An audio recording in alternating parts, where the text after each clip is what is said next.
I'm David Archer, and we're here today to interview Herschel Wisebram, who has interviewed many people, and I have for many years wanted the opportunity to interview Herschel. And so today I have that opportunity.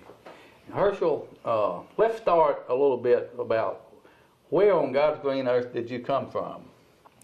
I came from my mother. Yes, I understand that. And my father. God rest her soul, and she must have been a good woman. She was that. But where were you raised? I was born in Thomaston, Georgia. And my father, I was born in 1929 in Thomaston, Georgia, about 3 months prior to the Depression. I'm not fully to blame for it, however. Yeah. And, but my father was an immigrant from Russia who'd come to this country at age 14 as an orphan. And he had an older brother who brought him to this country, brought him to Rome, Georgia, where he attended 1 year of school, and from 15 on he supported himself. And he married my mother, and he eventually worked hard and started his own business in the mid-1920s in Thomaston, Georgia. That's where I was born. And then along came 1929, and like a lot of small merchants, my father couldn't make it. He lost his business, and he worked for other people the rest of his life. And he had a brother-in-law. His sister's husband died in Piedmont, Alabama. They had a store, and he went to Piedmont to run the store for her. So did you attend school? I attended high school in Piedmont, Alabama. Graduated in high school in 1947 in Piedmont, Alabama. I went to the University of Alabama, and having grown up in retail stores where you worked Saturdays and long hours during the week, I was determined that was not going to be my profession. And in high school, we had an English teacher that required us to write a theme on Why My Vote Counts. And it was the 1944 election. Roosevelt versus Wilkie. And there was an organization, Women Voters League of some sort. Anyway, they had a little, you could get a war bond for each high school that had to get to the best theme from each high school. And I got to read my little theme on the radio, and I got hooked. And that was in Piedmont? That was, well, it was in, Piedmont didn't have a radio station at that time, but it was in Anniston. And okay. So from there on, I was going to be a radio announcer, and my father was pleased with that. He thought that, you know, there weren't a lot of radio stations on the air at that time. That would be a really good living. So I went to the University of Alabama after graduation with a broadcast engineering degree, broadcast and journalism degree in mind, and I... Do they give those at Alabama? One of the best broadcasting schools, as a matter of fact. I thought it was a technical school. Many, many years later, well, I mean, what would you know? You went to law school. Yeah. But during my broadcasting career, I tried to get jobs in the summertime working in radio, and I was fortunate enough in 1949 to get on with WLAQ in Rome.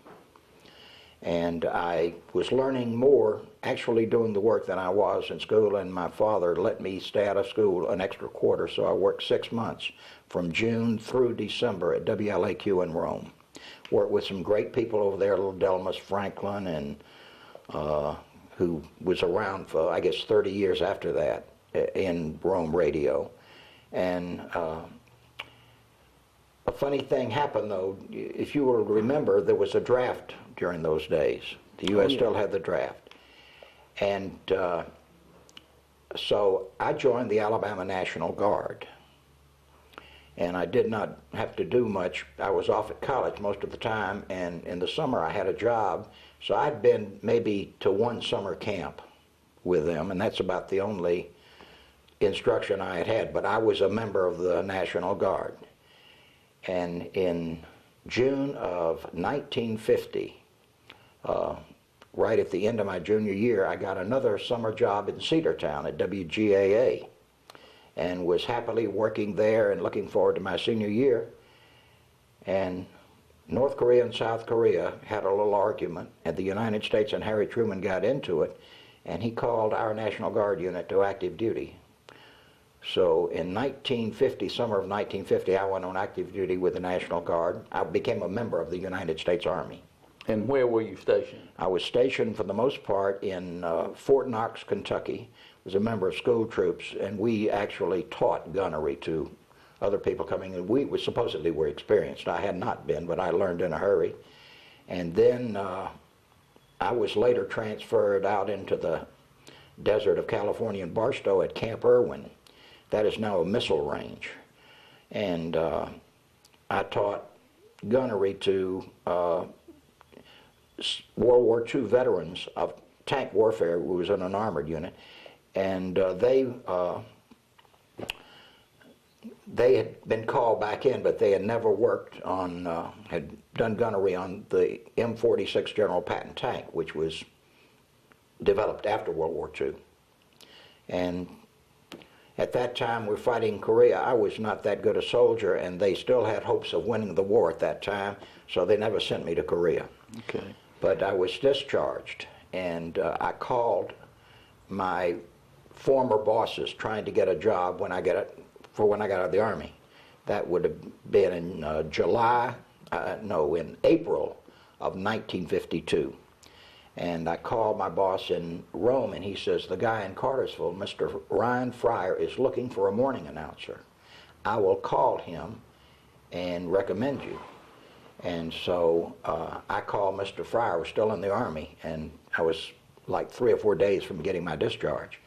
And he said, when can you be here? And I says, I can be here Monday. So I showed up. It was April the 15th of 1952. I was interviewed by Mr. Fryer. I went straight from the interview, which was conducted in his newspaper office. He was publisher of the Bartow Herald. And he had WBHF. And he had WBHF. And that started, what, 1948? 46. 46. And that is a story also that I went out to the station and I learned the board, and the next morning I signed it on. And that was when I came to Cartersville. I left for 3 or 4 years. I had an opportunity to work in television, and I found out that I look better on radio than I do on TV. Yeah. Also, in the early days of television, so many radio announcers everywhere were trying to get into television. And TV stations did not have to pay much to get announcers. I was actually making more at WBHF than I made out in Lake Charles, Louisiana as a television announcer. So in 1952, when you got here, I believe the mayor would have been Sam Smith? May have. I came in 52. I only stayed till October 1st because I still had a year to finish. So I went back to college and got my degree in the 52-53 school year. And then you came back? And then I came back, and I thought Lawson Jackson was the mayor at that time. When you came back in 54, he probably would have been. Yeah, that would have. I think it was Lawson Jackson. Yeah, because Sam Smith was mayor for 2 years, then Lawson Jackson, and the county commissioner would have been Griffin Smith. Griffin Smith, and he was county commissioner for how long? I do not know. He was county commissioner well into the 1960s. Wayne Self beat him, and what was a colossal upset at the time, because of course you were here at the time, but in the 1950s, when I came to Cartersville, the political power revolved around the First National Bank. The business power was at the First National Bank. And we had 2 basic industries. We had Atco and EZ Mills. And there were very, very little in the way of other industry. When I came back in 1954, I think there was perhaps a recession going on, and EZ Mills was going to have to lay off some workers. And the head of EZ Mills and some other people that were trying to get new industry in Cartersville. David Tillman was one. Sherman Parmenter was on the committee. A group went on a mission a mission to try to attract industry. And that would have been in the mid-1950s. Mid-50s, and they got Cartersville Undergarment. And when Cartersville Undergarment came here, they brought some executives down from New York to run it. One of them was Bruno. Yeah. I can't think of his first. Steve Bruno. Another one was Frenchie, and I can't think of his last name. I remember. Bill Knight and Birnbaum, and I cannot think of his first name, but he just passed away recently. Mm-hmm. And they were located up on Cook Street, where most recently that Cartersville book location was? No, they were located in a plant toward the east end of, at the end of American Carpet, where the American Carpet building was. They were taking what had been the golf course and the swimming pool and the fairgrounds, Tinsley Park, and the Cartersville High School football stadium was there. And they started putting industry there. Cartersville in 1954,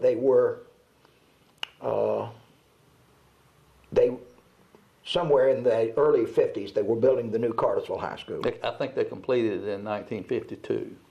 Well, the football team did not move, because I broadcast football in 1952 for the portion of the season which was into October, most of the season. And that I remember it was played at Tinsley Park. And was played at Tinsley Park, and sometime in that time frame, it was either 54 or 52. I also broadcast, I believe, the first football game Cass High ever played.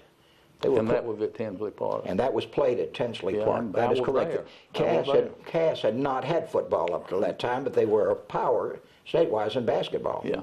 What was the relationship, say, in 1954, 55, between the city of Cartersville City Council and the county commissioner?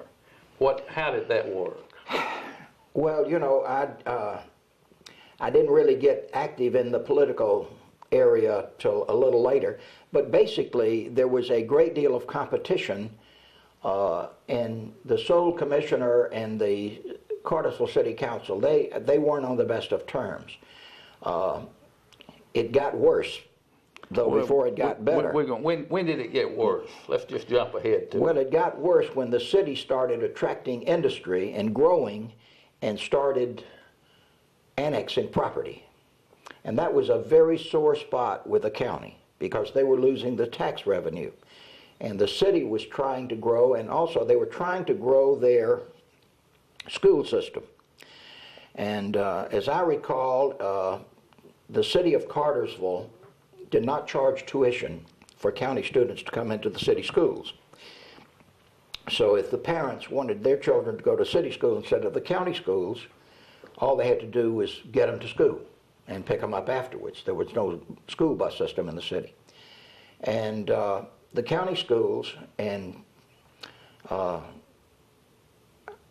just most of those people are deceased now, and it was a different mindset.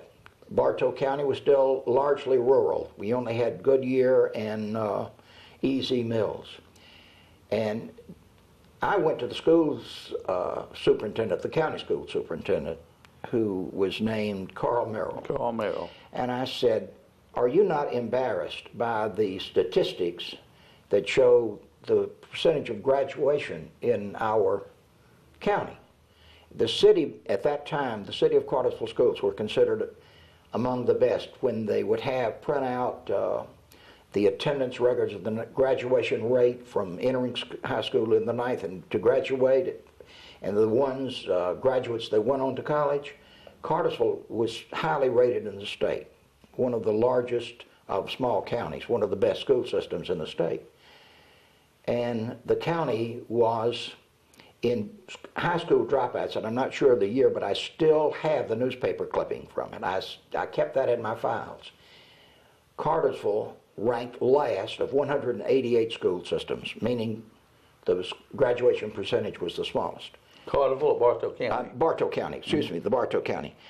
So on that occasion, I went to the superintendent with the Atlanta newspaper, and he said, well, you city folks don't understand my constituents, meaning the county citizens. He says, anybody in the county who wants their children to go to college brings them into the Cartersville school system. And it's my job to keep the schools legal, but not to spend any extra money. And that was their mindset and that was on into the early 60s.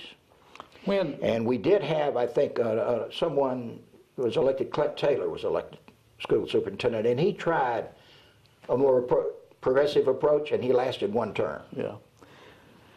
At some point in time in the late 1950s, maybe early 1960s, there was a local effort to attract a college here. When was that?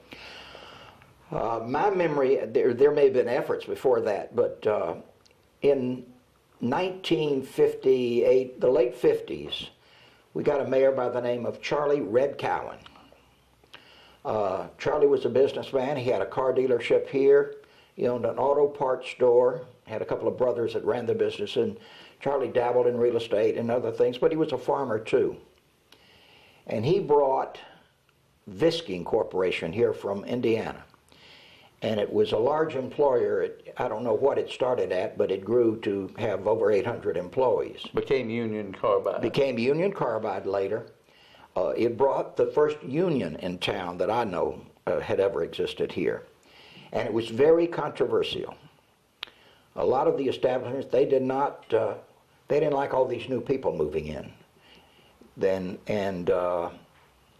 So that was controversial that they came here. I was sitting at a civic club, and we had the head of the Union Carbide plant, local plant, speak to our civic club.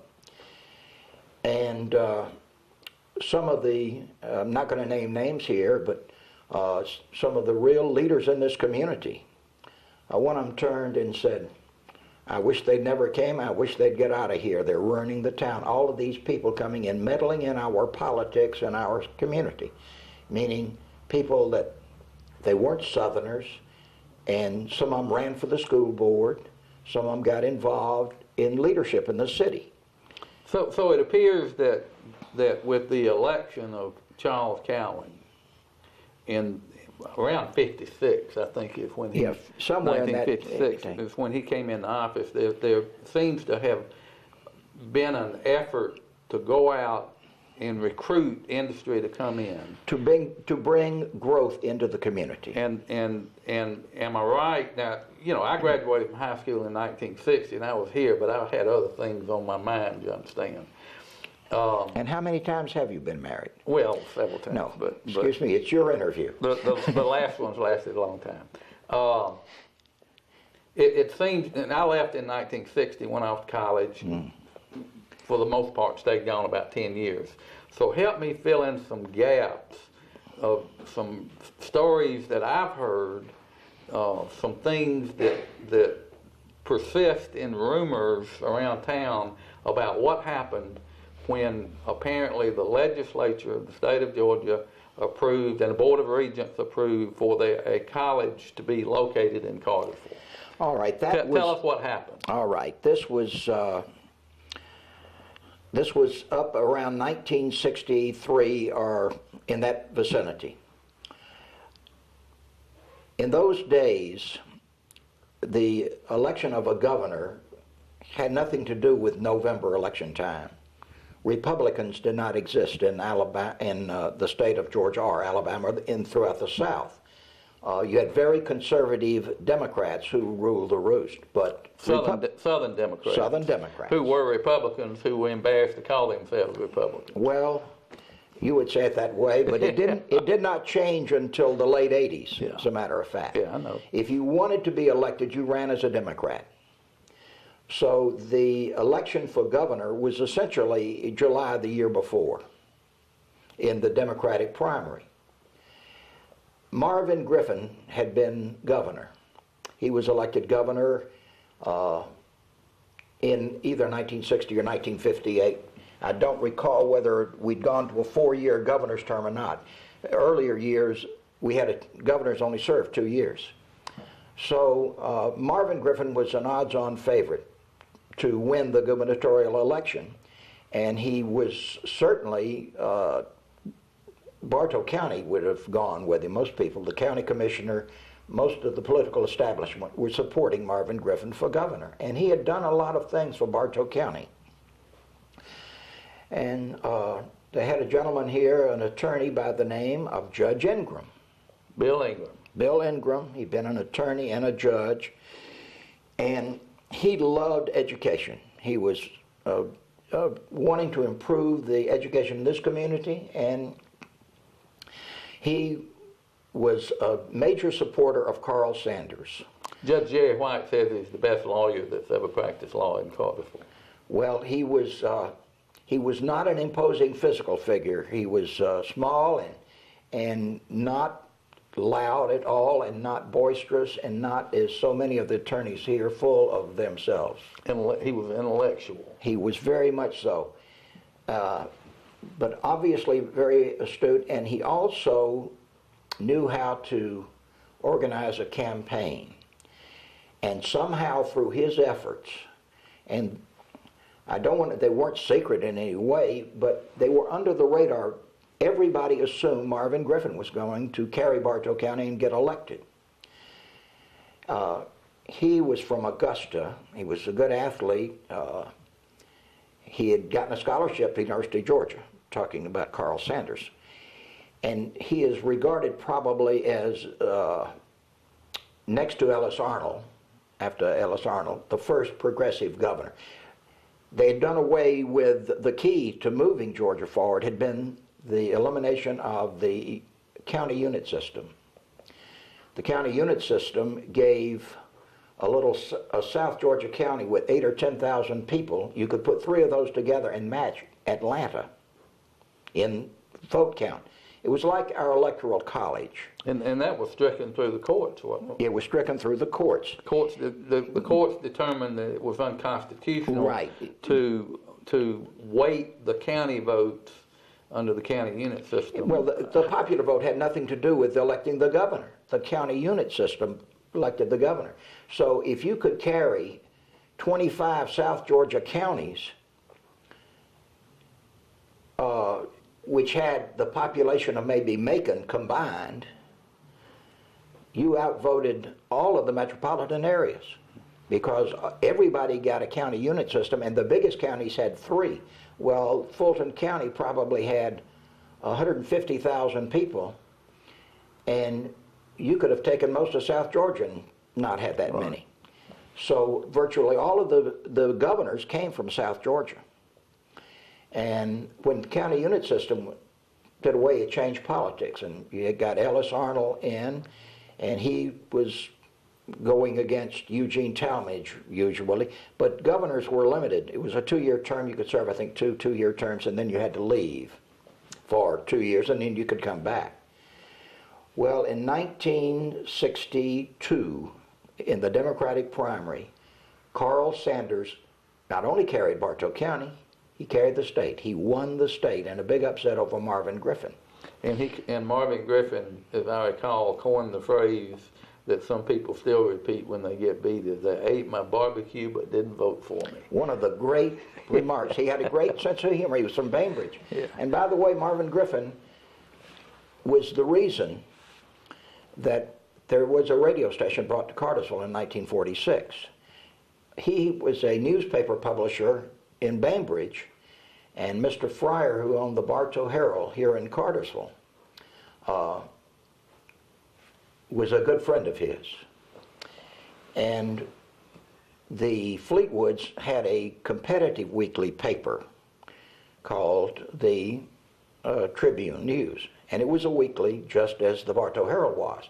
Well, after World War II, the Tribune decided Cartersville had grown, and they started publishing 5 days a week.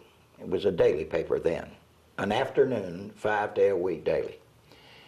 And Marvin Griffin called Mr. Fryer and said, "Mr. Fryer, you better apply. They've opened up radio licenses with the FCC. You need to apply." Small towns only get one, and you have a chance to get it. And he says, I don't know anything and don't care about radio. I don't even like it. And they said, well, somebody else is going to get that license if you don't apply for it, and they'll come in there and they're going to compete for the advertising with you and the other paper, and that's going to be another competitor in town.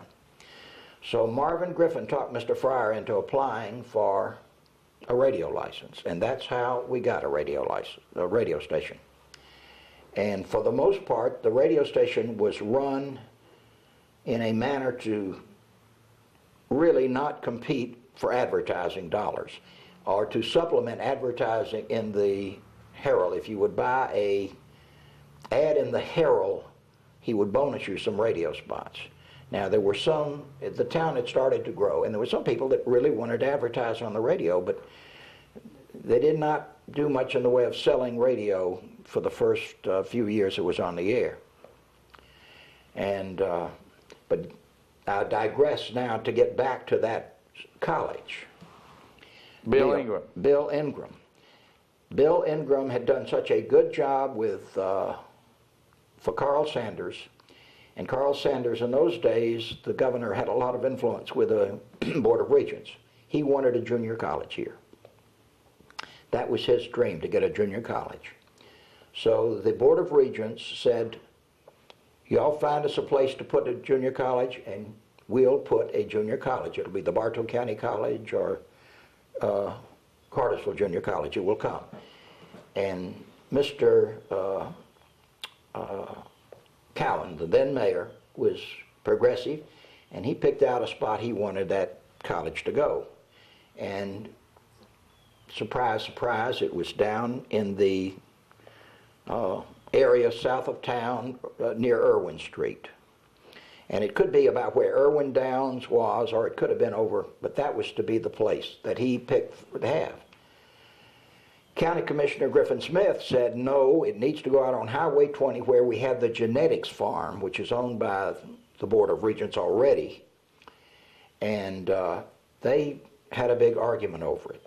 Now, some people have told me that the county school board did not want the college here because it would call for a bond referendum, and where the citizens would be taxed, and they thought all the bond referendums were their private preserve. They didn't want anybody competing on bond money with them. Now, I've heard, but I don't know if this is true, but in my seeking out information about that incident, I've asked people, and someone told me, and I don't remember who, that there was actually a referendum.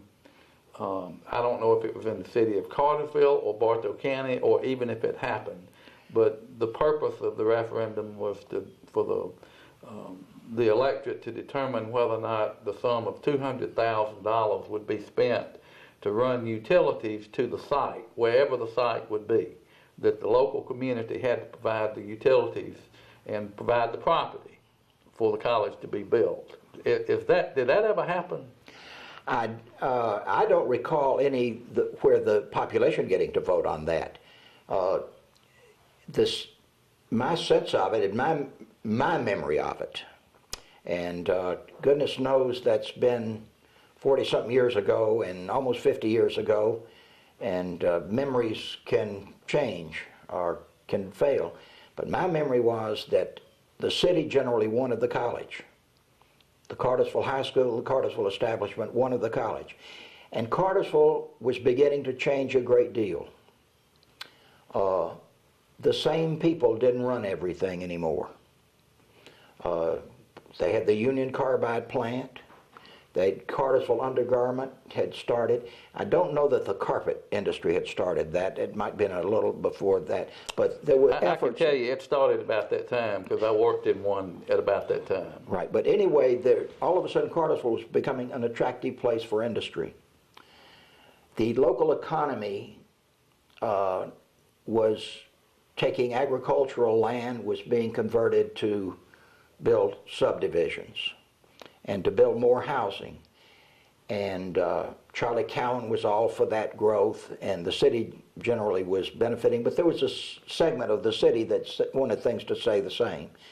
They didn't want too much growth and all of these new people coming in. But that was when Cartersville really started to take off. As a matter of fact, the highway system, the interstate highways were coming. And Cartersville almost did not have an interstate highway. Now that would go forward to about the 1970s. Yeah. But with that college, when the city of Cartersville and the county could not agree on where to put it, and they were obviously at odds over it, and there was an argument going on, the city, the Board of Regents said, we're not going to get involved in local politics, and Cobb County wants it, and they will do the utilities, the bond issue, whatever is necessary to get it. So what has become Kennesaw State University moved to Cobb County. And it's taken us, what, 40 some odd years to get a college located here. Yeah, after that. Which is now Georgia Highlands. But Charlie Cowan was, I think, a progressive mayor. And they said, well, the industry's where he went, and he profited from them. And there are people that may think that was, you know, bad, but it provided local jobs. And, well, I'm going to ask this question because it is a consistent rumor in Cartersville about this topic, is that the location on the south side of town, which basically would have been, as I understand it, where Davis subdivision is now, that area. In that area, right.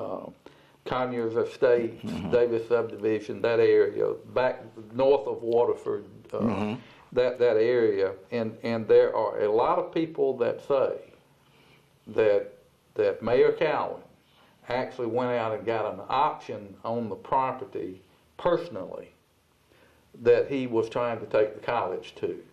I don't believe that. Is it true? I do not know. I know Charlie Cowan did all he could do to get that college here. He tried. He was a businessman, and I think probably had the price of cotton and agriculture not been depressed, I don't know if he would have worked so hard to attract more industry here. But, you know, they said cotton went down, and so those cotton fields worth a lot more if you could put a plant or some kind on them.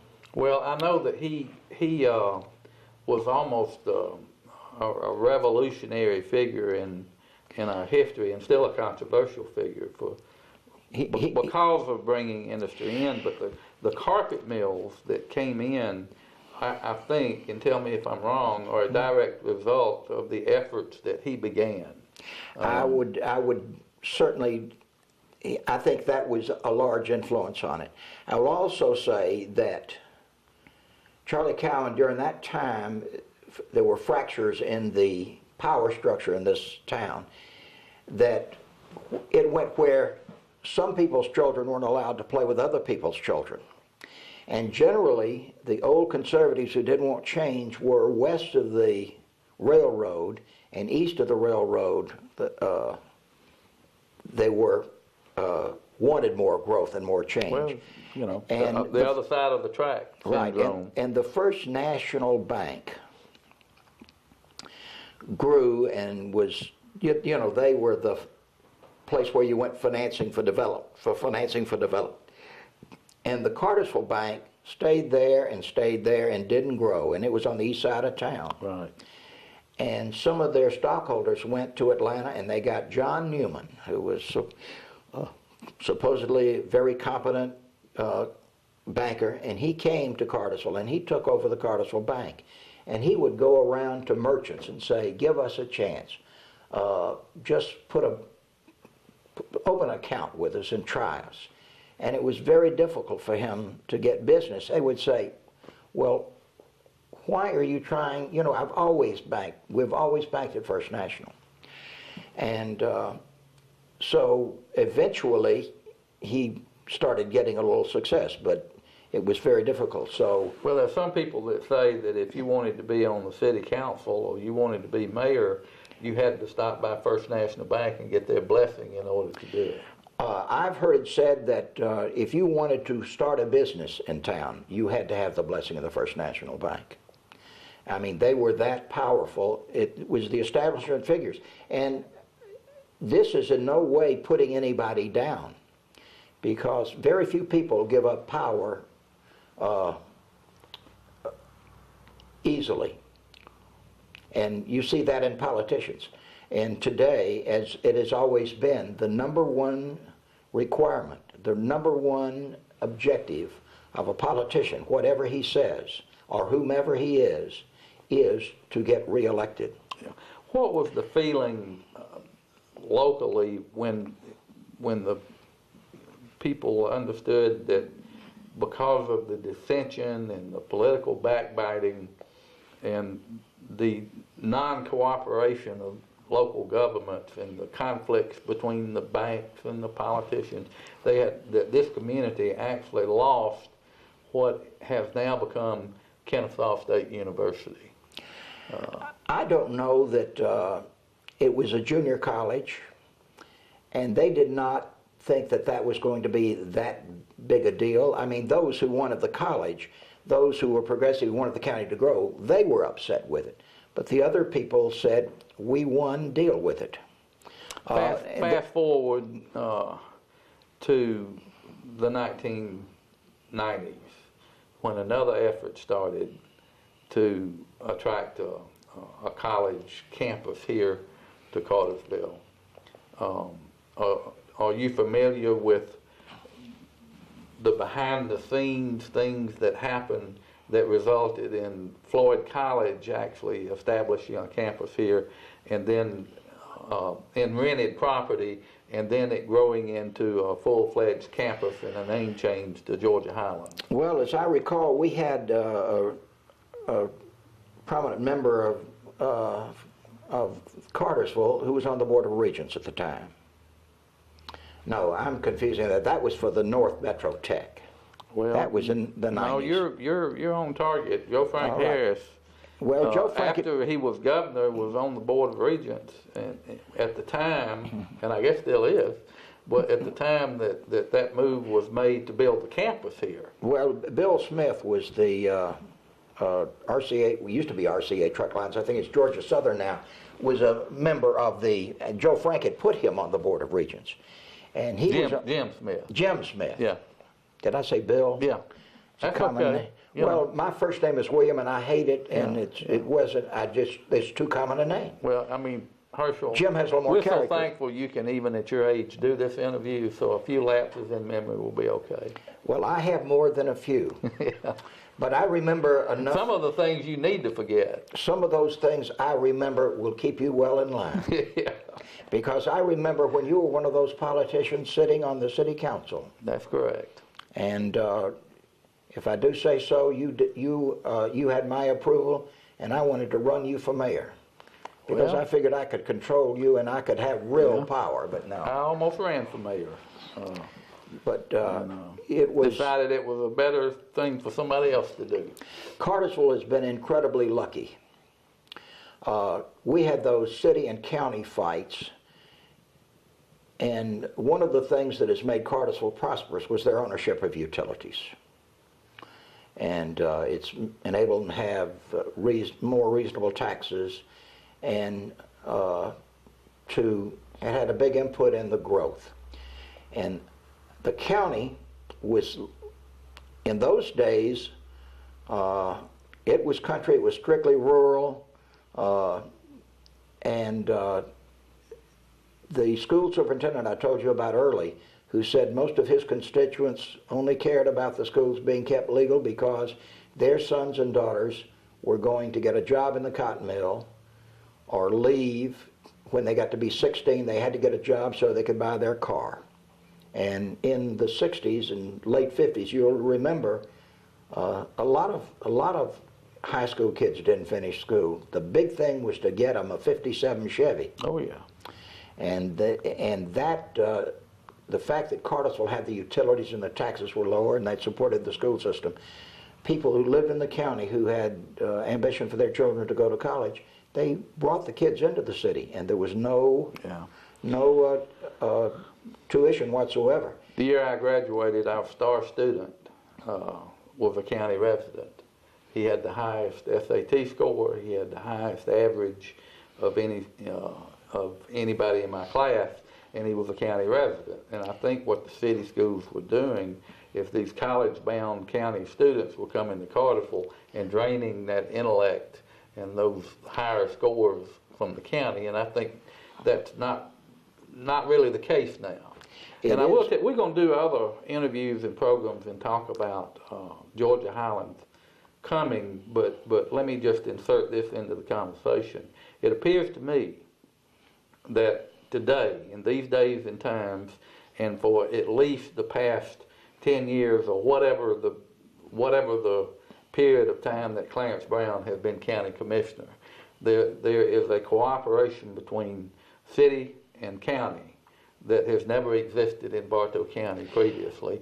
And that has a lot to do with the fact that the Georgian Highlands campus is here, is that cooperation between the two local governments. I would say that Clarence's immediate predecessor was also progressive and working with the city.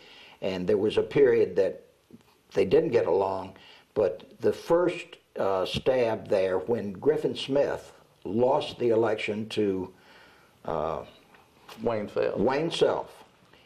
And you know, that shows that politics can be changed, that the people who control the money and who can give you the billboards and the signs and the advertising in the newspaper and on the radio, they have tremendous influence. But if a guy goes and the electorate is compact enough that he can go and knock on every door, because nobody knew Wayne Self. And Wayne just went door to door, and they really ambushed Griffin Smith, who, my memory, did not do a lot of door-to-door campaigning. Well, he had been county commissioner for more than 20 years. And it was, I remember election night, the county attorney turned to me when the election returns were coming in, and at that time, WBHF, since I've been, we've always been election junkies, and we're going to cover them as immediate as we can and get all the information, use all our resources for that. But he was standing there, and